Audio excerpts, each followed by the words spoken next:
student, today I will discuss third lecture of work, energy and power. In this chapter, today we will discuss some topic one by one. First, we will discuss about power.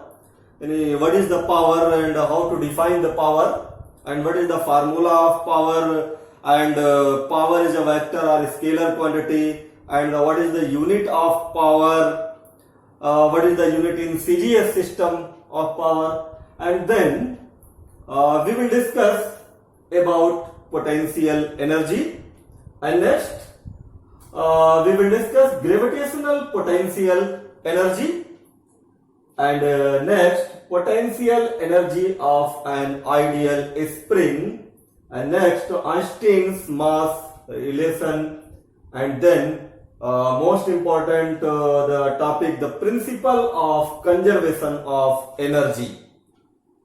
So today we will discuss about these points, these topics.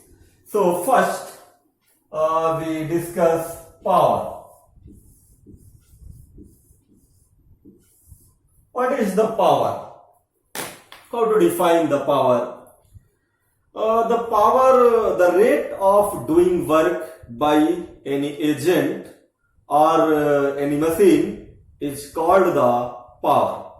यानी किसी work को करने की जो rate होती है उसको हम लोग पावर बोलते हैं. The rate of doing work by a machine और agent is called power. Suppose करते हैं कि कोई मशीन है या कोई एजेंट है या कोई बॉडी है, वो W वर्क करती है स्मॉल t टाइम में,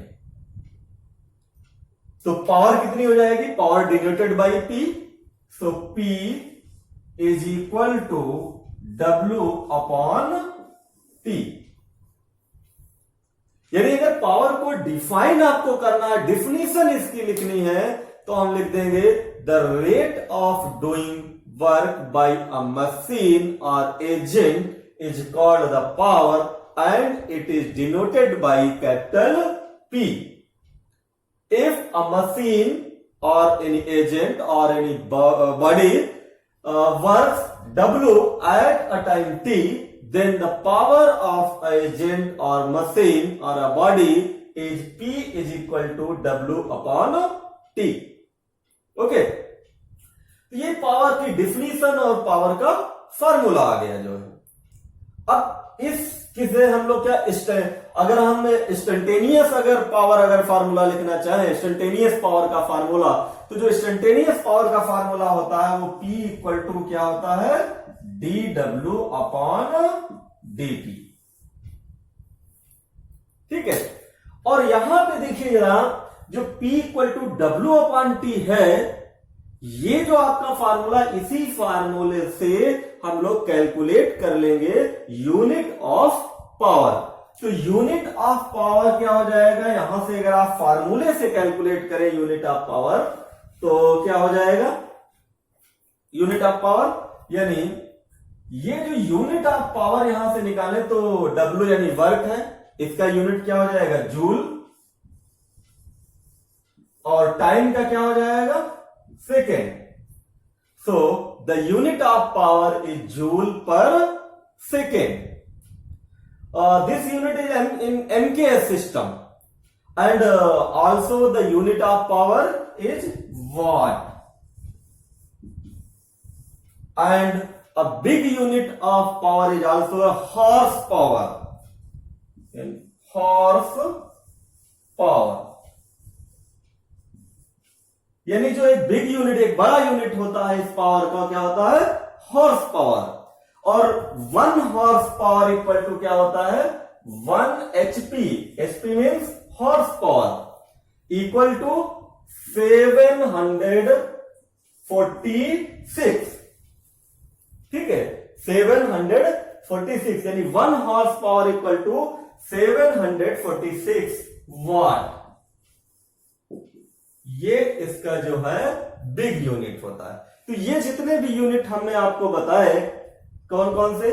जूल पर सेकेंड, वाट और हॉर्स पावर। ये सारे यूनिट आपके क्या है, किसमें है? एमकेएस सिस्टम में है। और अगर आप सीजीएस सिस्टम में कैलकुलेट करना चाहें इसका यूनिट, तो इन सीजीएस सिस्टम में क्या होगा जरा देखिए। In CGS system the unit of power क्या हो जाएगा? इसका सीजीएस की सिस्टम में यूनिट क्या होता है? अर्ग।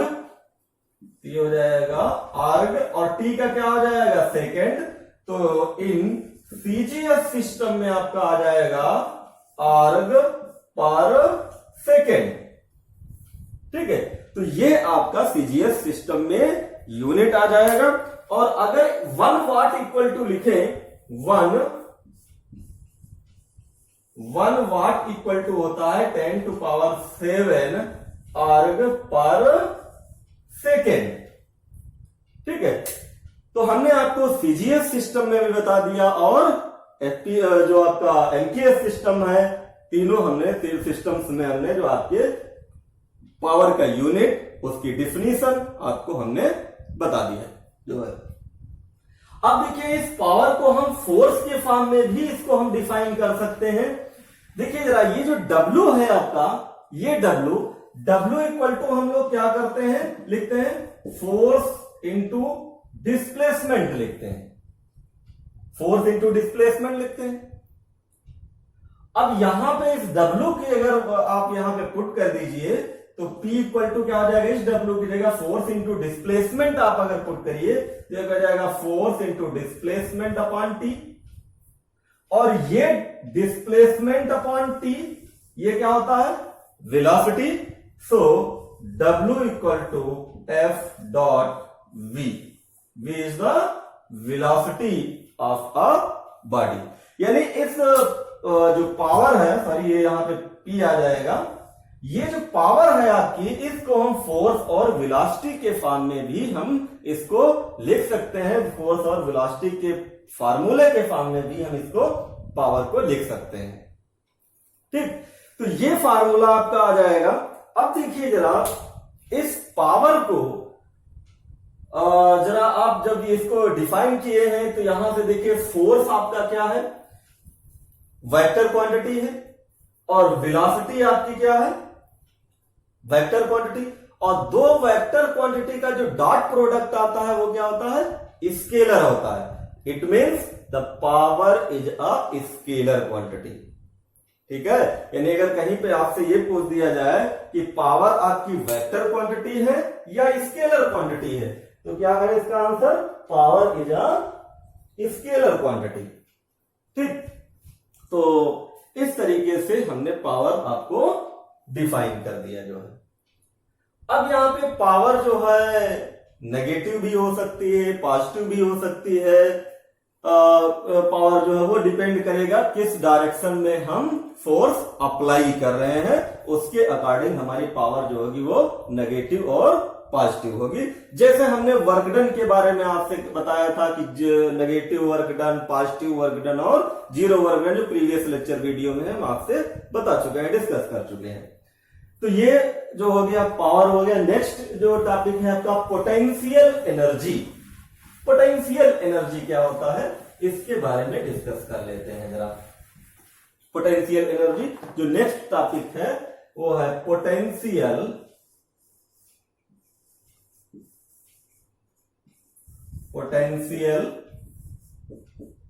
एनर्जी। ठीक है, पोटेंशियल एनर्जी यानी पोटेंशियल एनर्जी क्या होती है, इसको हमें डिफाइन। पोटेंशियल एनर्जी का मतलब यह है कि किसी बॉडी के पास उसकी पोजीशन की वजह से जो एनर्जी होती है उसको हम लोग पोटेंशियल एनर्जी कहते हैं। यानी the body has energy due to potential. It means इसको इस तरीके से डिफाइन कर सकते हैं, the energy in a body due to its motion, due to its position is called the potential energy of a body. यानी the energy in a body due to its position, यानी उसकी position की वजह से जो energy होती है उसको हम क्या कहेंगे, पोटेंशियल एनर्जी कहेंगे। ठीक, अब आते हैं हम लोग ये जो आपका है gravitational potential energy. Gravitational potential energy क्या होती है जरा देखिए। ग्रेविटेशनल पोटेंशियल एनर्जी का मतलब ये हुआ कि मान लेते हैं एम मास की कोई बॉडी है और उस एम मास की बॉडी को हम क्या करते हैं एच हाइट तक राइज करते हैं। मान लेते हैं कि जैसे ये यहां पे कोई बॉडी है, इसकी जो हाइट है वो एच है और इस बॉडी को यहां से यहां तक हमें लाने में जितना वर्क करना पड़ेगा वही वर्क स्टोर हो जाएगा in the form of gravitational potential energy के फॉर्म में, क्योंकि ग्रेविटी के अगेंस्ट हम लोग ग्रेविटी के अकॉर्डिंग हम वर्क कर रहे हैं जो है।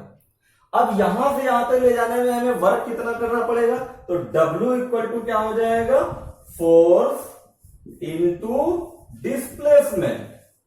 ठीक, और फोर्स कितना होगा, F इक्वल टू mg, तो यहां पर रख दीजिए mg इंटू डिस्प्लेसमेंट कितना होगा, हाइट ये हो जाएगी यानी h।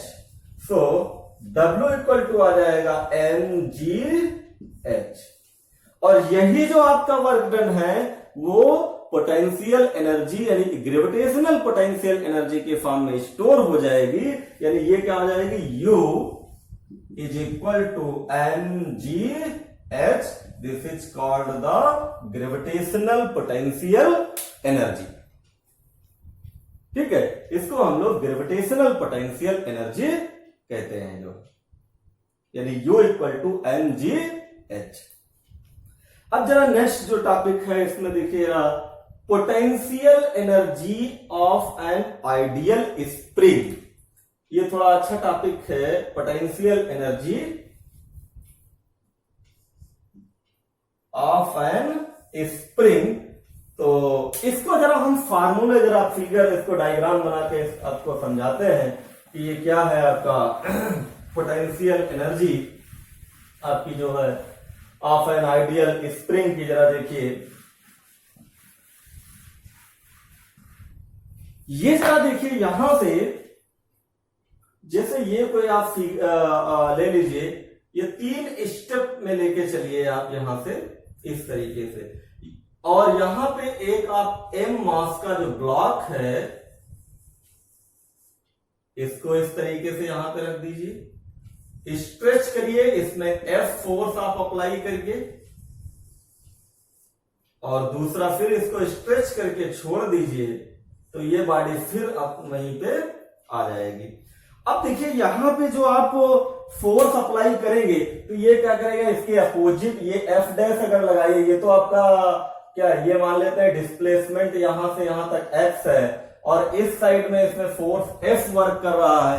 ये जो F होगा वो इसके डायरेक्टली प्रोपोर्शनल होगा, जो अपोजिट आपका फोर्स इसमें वर्क कर रहा है। It means F is directly proportional to minus x। So F equal to कितना हो जाएगा, माइनस kx। और ये जो k आपका है ये स्प्रिंग कांस्टेंट होता है, इसको हम लोग स्प्रिंग कांस्टेंट कहते हैं, डिनोटेड बाय स्मॉल k। अब ये जितना फोर्स है, ये F डैश जो आपकी बात हो रही है, जितना F डैश होगा उतना ही अपोजिट डायरेक्शन में F वर्क कर रहा होगा। इसका मतलब ये हुआ कि F equal to F dash equal to minus kx। ये आपका जो है यहां पे निकल के आ जाएगा। अब हमें कैलकुलेट करना है वर्क डन, तो वर्क डन कैलकुलेट कर लीजिए कि इस स्प्रिंग को स्ट्रेच करने में हमें कितना वर्क डन करना पड़ेगा वो हमें कैलकुलेट करना है। तो उसको हम कैलकुलेट कर लेते हैं फार्मूले से।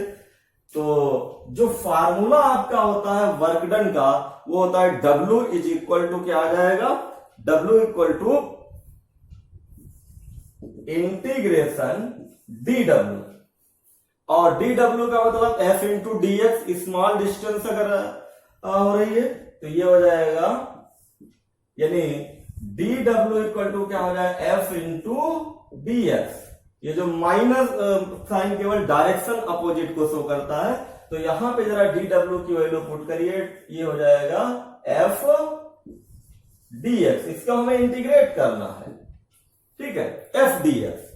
और इस एफ की वैल्यू क्या पुट कर, ये साइन हम यहाँ पे नहीं लेंगे क्योंकि ये साइन केवल क्या शो कर रहा है, माइनस साइन केवल डायरेक्शन को शो कर रहा है। तो ये के एक्स वैल्यू एफ की यहाँ पे पुट कर दीजिए, तो ये हो जाएगा एफ इंटीग्रेशन के एक्स डी एक्स। ठीक है, और इस एक्स को जरा जब आप, के तो कांस्टेंट है, ये क्या हो जाएगा, के बाहर ले लीजिए तो एक्स डी एक्स आ जाएगा यहां पे। और ये जो W इक्वल टू हो जाएगा, यानी W इक्वल टू क्या होगा, W इक्वल टू के, और ये x को इसको जरा इंटीग्रेट करिए तो ये क्या हो जाएगा, एक्स स्क्वायर बाई 2 हो जाएगा जब इसको इंटीग्रेट करेंगे। तो ये जो W आ जाएगा ये आ जाएगा 1/2 के एक्स स्क्वायर। और यही जो वर्क डन आपका है वो स्प्रिंग में स्टोर्ड हो जाएगा in the form of potential energy के फॉर्म में। यानी ये जो हो जाएगा वो हो जाएगा U is equal to W equal to half K X square. अगर हमें स्प्रिंग की पोटेंशियल एनर्जी कहेंगे अगर कैलकुलेट करने के लिए, तो U इक्वल टू हम लोग फार्मूला अप्लाई कर देंगे, कौन सा, U equal to half K X square, where K is the spring constant. ठीक, चलिए जरा इसके बाद जरा देखिए, हमने potential energy of ideal spring की कैलकुलेट कर लिया है। अब जरा नेक्स्ट हम इसमें देखते हैं, जरा नेक्स्ट जरा देखते हैं। नेक्स्ट है हमारा आइंस्टीन्स मास एनर्जी रिलेशन। देखिए 20वीं सेंचुरी में जो हमारा आइंस्टीन, अल्बर्ट आइंस्टीन है, फादर ऑफ मॉडर्न फिजिक्स। भाई फिजिक्स के हमारे दो फादर हैं, एक है क्लासिकल फिजिक्स के वो आइजैक न्यूटन हैं, जो न्यूटन को सभी लोग जानते हैं, न्यूटन लॉ वगैरह पढ़े हुए हैं। और जो मॉडर्न फिजिक्स के फादर हैं वो आइंस्टीन है। और आइंस्टीन ने एनर्जी और मास में एक रिलेशन दिया था जिसको हम लोग बोलते हैं Einstein mass energy relation. It means E is equal to mc square. और इससे इन्होंने ये बताया था कि हम मास को एनर्जी में ट्रांसफर कर सकते हैं, एनर्जी को मास में हम लोग, ये रिलेशन से उन्होंने ट्रांसफॉर्मेशन बताया था कि इलेक्ट्रिकल एनर्जी को मैकेनिकल एनर्जी में, मैकेनिकल इलेक्ट्रिकल, इस टाइप में ट्रांसफॉर्मेशन ऑफ एनर्जी का उन्होंने डिस्क्रिप्शन दिया था। और ये रिलेशन दिया था मास और एनर्जी में। C जो है आपका, ये है वेलोसिटी ऑफ लाइट। यहाँ पे E आपकी क्या है, वो है एनर्जी, और M है आपका मास, और C आपकी जो है velocity of light, velocity of light. यानी E equal to mc square, E equal to E आपकी एनर्जी, M है मास, और C equal to velocity of light है। ये रिलेशन दिया था जिसको हम लोग इक्विवेलेंट मास रिलेशन कहते हैं जो है। ठीक, अब जरा जो लास्ट है आपका principal of conservation of energy, ये काफी इंपॉर्टेंट है। कई बार इसको हमें प्रूफ करना होता है कि ये principal of conservation of energy है क्या, काफी इंपॉर्टेंट है। तो इसके बारे में हम डिस्कस कर लेते हैं बहुत डीपली, एग्जांपल से डिस्कस कर लेते हैं। Principal of conservation of energy काफी इंपॉर्टेंट है, ये कई बार पूछा गया है, principle of conservation of energy, और उसको प्रूफ करके आपको बताना है कि principal of conservation of energy क्या होता है, ये प्रूफ करना है। यानी जो ये है आपका, वो है प्रिंसिपल ऑफ कंजर्वेशन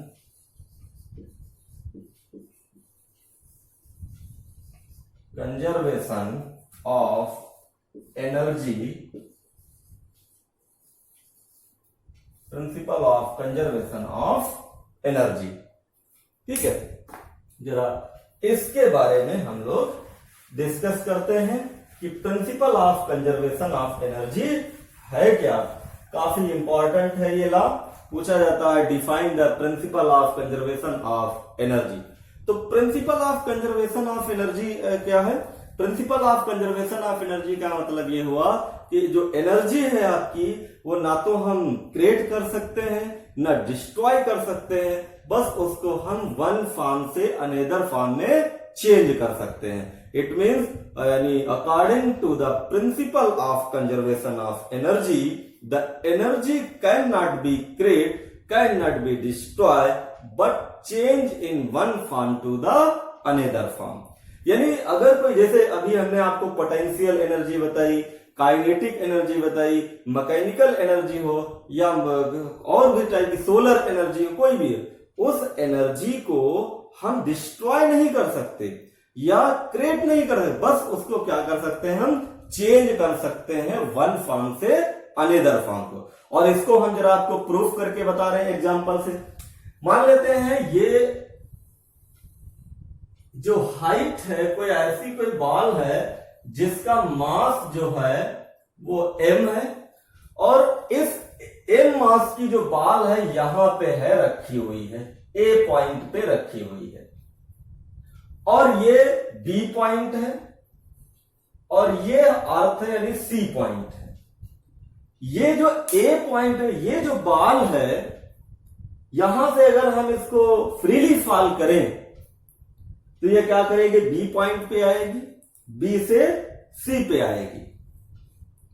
तो हमें ये देखना है कि जितनी एनर्जी यहां पे, क्योंकि law of conservation of energy ये कह रहा है कि एनर्जी ना तो हम क्रिएट कर सकते हैं ना डिस्ट्रॉय कर सकते हैं, बस क्या कर सकते हैं, एक फॉर्म से दूसरे फॉर्म में चेंज कर सकते हैं। तो जब चेंज कर सकते हैं तो एनर्जी हमारी जो ए पॉइंट पे है उतनी ही एनर्जी क्या आपकी बी पॉइंट पे है कि नहीं है, या उतनी ही एनर्जी हमारी सी पॉइंट पे है कि नहीं है।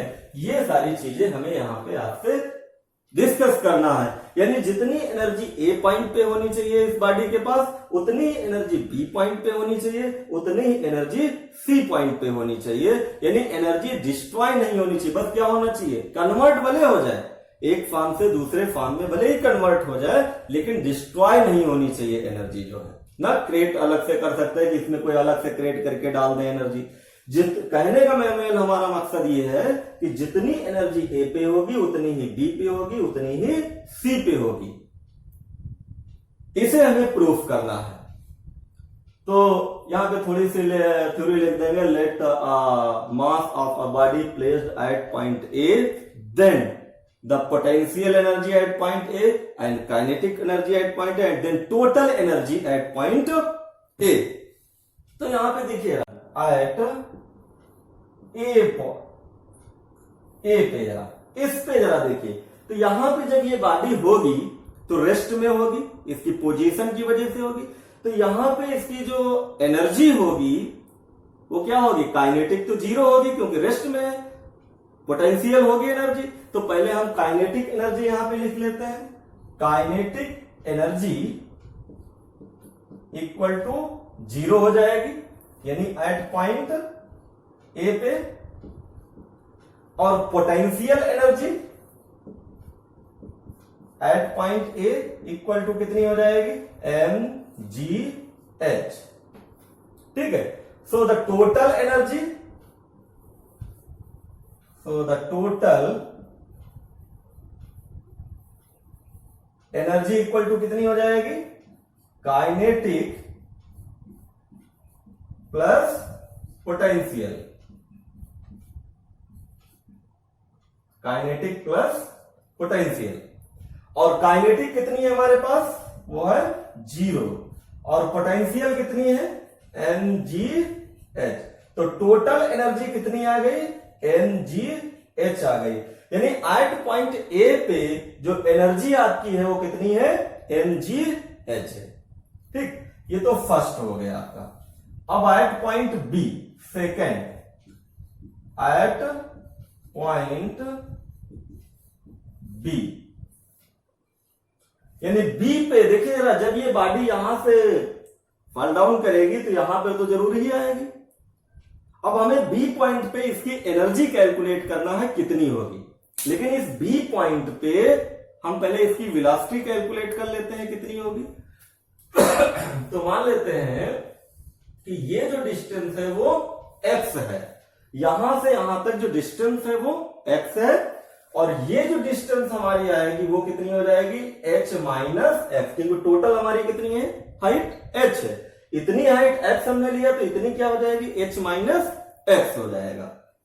अब देखिए जरा एट पॉइंट बी पे वेलोसिटी कितनी हो जाएगी, थर्ड इक्वेशन ऑफ मोशन यानी v square equal to u square plus 2gh होता है formula.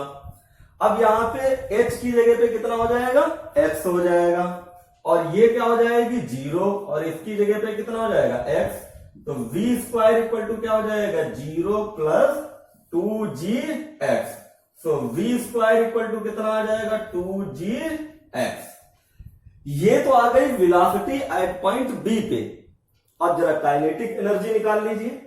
So the kinetic energy at point B, kinetic energy का फार्मूला क्या होता है हाफ एम वी स्क्वायर, और v की वैल्यू क्या है 2gx, v स्क्वायर की यहां पे पुट कर दीजिए, तो ये आ जाएगा हाफ एम इंटू 2gx, 2 और 2 कैंसिल हो जाएगा, तो ये आ जाएगा आपकी kinetic energy at point B is equal to क्या आ जाएगा, ये आ जाएगा एम जी एक्स। ये काइनेटिक एनर्जी आ गई एट पॉइंट बी पे। अब जरा potential energy at point B पे निकाल लीजिए, यानी potential energy at point B, potential energy at point B equal to क्या हो जाएगा, ये हो जाएगा एम जी, और h की जगह पे अब क्या रखेंगे h माइनस एक्स रखेंगे, तो ये हो जाएगा h माइनस एक्स।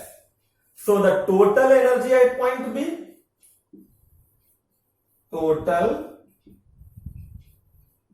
एनर्जी कितनी आ जाएगी kinetic at point B plus potential at point B.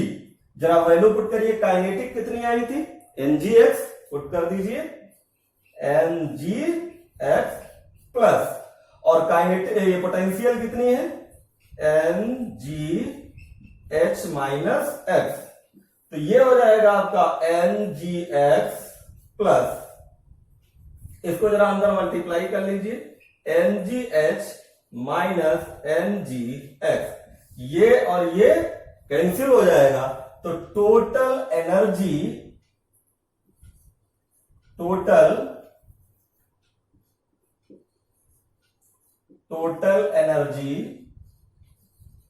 Eight point B भी कितनी आ जाएगी mgh, और इतनी ही एनर्जी कहां पे आई थी ए पे आई थी, इसका मतलब जितनी एनर्जी ए पे थी उतनी ही बी पे है। बस क्या हुआ कि जो इसके पास यहां पे जो पोटेंशियल एनर्जी थी वो चेंज होने लगी काइनेटिक एनर्जी में, तो कितनी काइनेटिक एनर्जी में चेंज हो गई, इतनी काइनेटिक एनर्जी में आ गई चेंज होकर के, और जितनी टोटल थी उसमें से पोटेंशियल अब कितनी बची, इतनी बची, तो टोटल हम जब एनर्जी निकाला तो कितना हो गया mgh।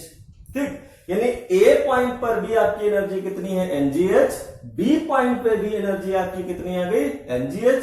अब सी पॉइंट पे हम एनर्जी कैलकुलेट कर लेते हैं, यानी सी पॉइंट पे जरा देखिए कैसे निकाल लीजिए।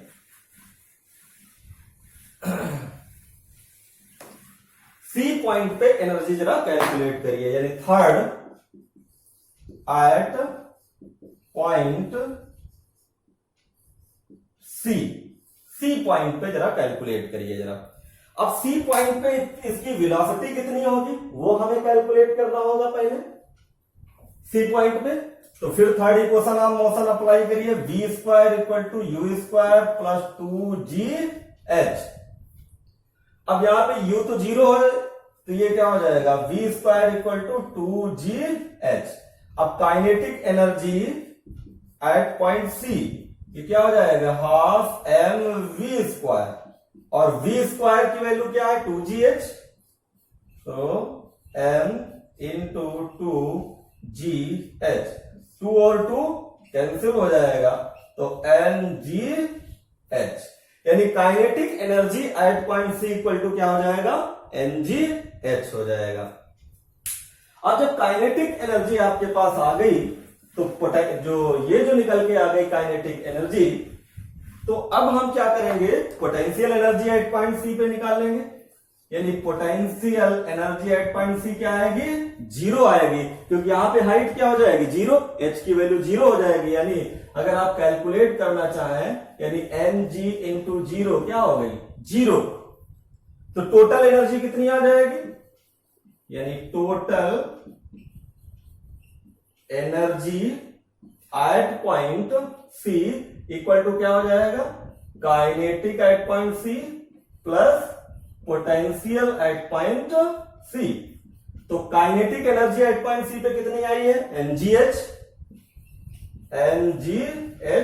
और पोटेंशियल कितनी आई है, 0, तो टोटल एनर्जी कितनी आ गई, NGH। यानी जो टोटल एनर्जी आपकी आई एट पॉइंट ए पे वो भी NGH आई, एट पॉइंट बी पे वो भी NGH आई, और एट पॉइंट सी पे वो भी क्या आ गई आपकी, NGH आ गई। इसका मतलब ये हुआ कि जो law of conservation of energy है वो प्रूफ हो गया कि एनर्जी, देखिए यहां पे टोटली पोटेंशियल एनर्जी इसके पास थी, और यहां पे कितनी आ गई, वही एनर्जी किसमें चेंज हो गई आके, टोटली काइनेटिक एनर्जी में, डिस्ट्रॉय नहीं हुई, बस क्या हुआ, एक एनर्जी से दूसरी एनर्जी के फॉर्म में ये कन्वर्ट हो गई। यानी जो हमारे पास टोटली पोटेंशियल थी वो टोटली काइनेटिक में जाके कन्वर्ट हो गई, लेकिन वो कम नहीं हुई, डिस्ट्रॉय नहीं हुई।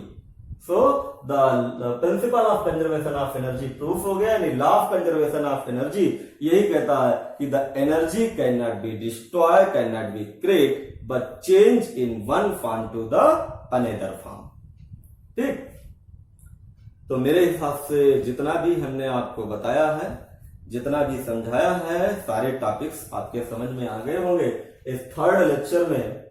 और इसके बाद जो नेक्स्ट लेक्चर हमारा आएगा इस चैप्टर का, वो होगा कोलिजन का, और वो भी काफी इंपॉर्टेंट है। तो आज के जो हमारी लेक्चर वीडियो है, थर्ड लेक्चर वीडियो, और वर्क जो पावर और एनर्जी ये चैप्टर है, इसकी एक एक लेक्चर वीडियो देख लीजिए तो आपके पूरा चैप्टर समझ में आ जाएगा, क्योंकि हमने पॉइंट टू पॉइंट आपको समझाया है यहाँ पे। ठीक है, तो ये लेक्चर वीडियो जो है वो पॉइंट टू पॉइंट आप देख लीजिए इसको, उसके बाद अभी न्यूमेरिकल्स हम सॉल्व करेंगे तो सारे पॉइंट्स आपके समझ में आ जाएंगे। तो आज के लेक्चर वीडियो में बस इतना ही, और आगे फिर हम एक न्यू लेक्चर वीडियो लेके आएंगे। तो आज इतना ही, थैंक यू।